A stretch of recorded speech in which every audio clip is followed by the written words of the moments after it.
How to enable Bitcoin wallet in Cash App. Hi everyone, welcome back to our channel. In this video presentation, we'll be discussing about enabling the Bitcoin wallet in Cash App. So let's get started. First of all, you have to launch the Cash App in your device. Then make sure that you're logged into your specific account.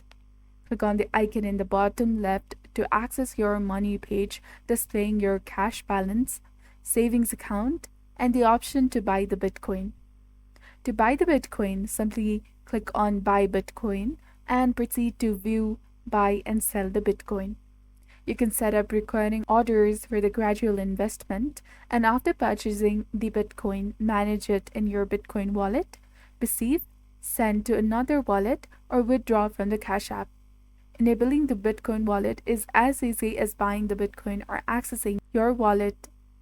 So this was all about it. This is how you can enable the Bitcoin wallet in the Cash App. If you found this video helpful, please consider leaving a like and subscribing for more helpful tips and tutorials. Thank you for watching.